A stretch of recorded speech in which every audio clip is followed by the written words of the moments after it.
I'm Brittany Clark, Speech-Language Pathologist and one of the owners of Evergreen Communication Therapy. Today, I want to share with you about our Collaborative Intensive Aphasia Program and answer some questions about who does what and explain a little bit more about our approach. Aphasia is truly different for every person. It really depends on the type of stroke the person had, the location, and the extent of the damage that occurred.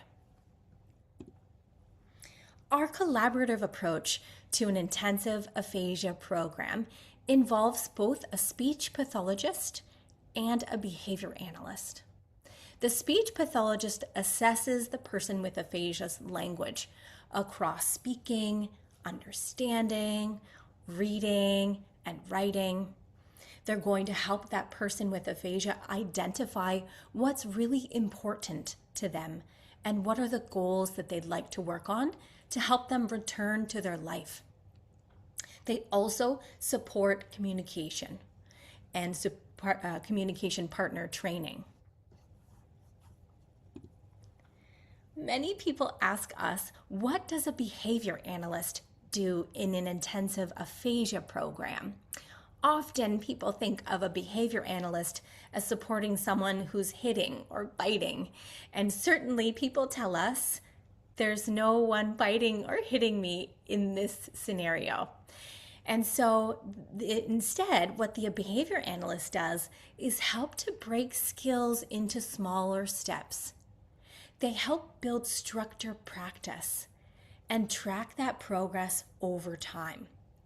And so in our program, the behavior analyst is using the science of behavior analysis and really looking at that intensive model and pairing that with what we know from the literature of speech-language pathology. Essentially, we work together really collaboratively. Again, the speech pathologist is looking at what are those real life goals and how can we get you back to your life.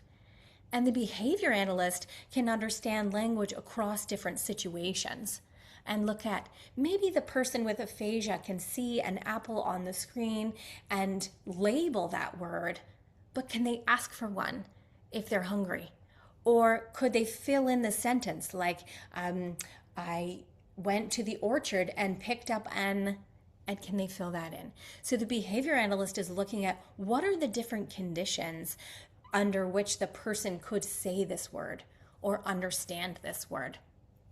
And she will help in looking at those individualized teaching strategies that work best for that individual person with aphasia.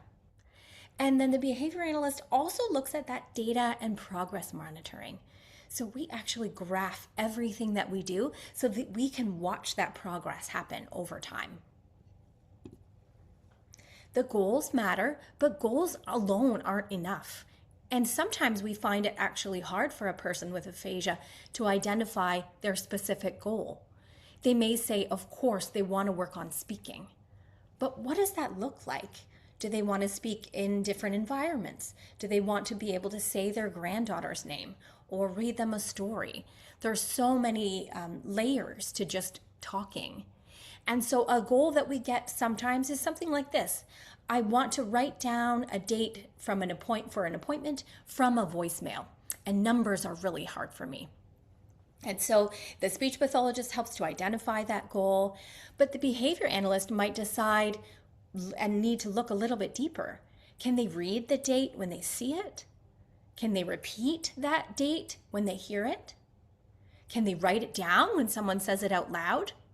Do they make those errors with numbers? What about with months or order of numbers? Can they spell these things out? Does their performance change when there's background noise? And do they do better if there's a written model? And so we'll look at what type of cueing or prompting is going to help that person with aphasia and then use the most effective treatment prompt to help them get their words out or get the message across. We break down the skills to build them back up. We assess what is strong for them in their communication profile, what's breaking down, and then we use those stronger skills to help teach the weaker ones. Our approach involves identifying those meaningful communication goals. Like I said, it might be more than just speaking. It might be saying my wife's or husband's name, or reading a story to my granddaughter. It might be writing down a phone number when someone calls and leaves me a voicemail. It might be getting back to work and practicing working on presentations and reading articles. We want to assess the skill, whatever it is, that works across different situations. And so, like I said, we might see, can they label it? Can they ask for it? Can they describe it? And what are the different features that make that different? Say from an apple, what makes that different from a pear?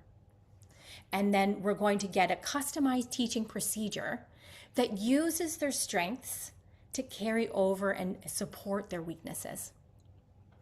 We're going to collect ongoing data. Like I said, we graph everything so that if maybe things aren't progressing as we expected, we're going to look at our teaching procedure to see what we can change and how we can better support that person so that we get success.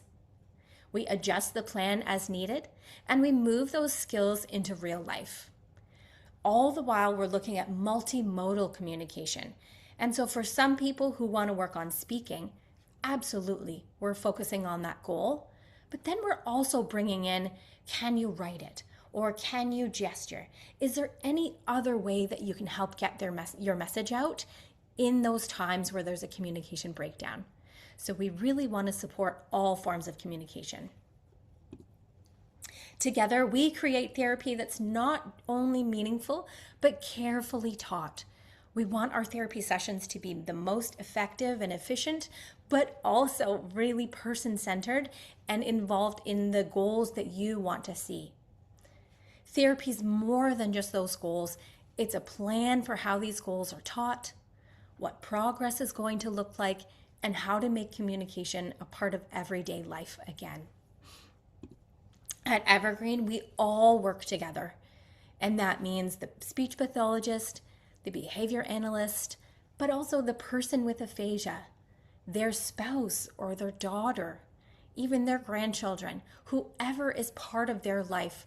We want to involve them in meaningful participation goals, and sometimes that looks like communication partner training as well, to help them learn how to have a conversation now that aphasia has made things harder. We work together to help people communicate in ways that matter to them.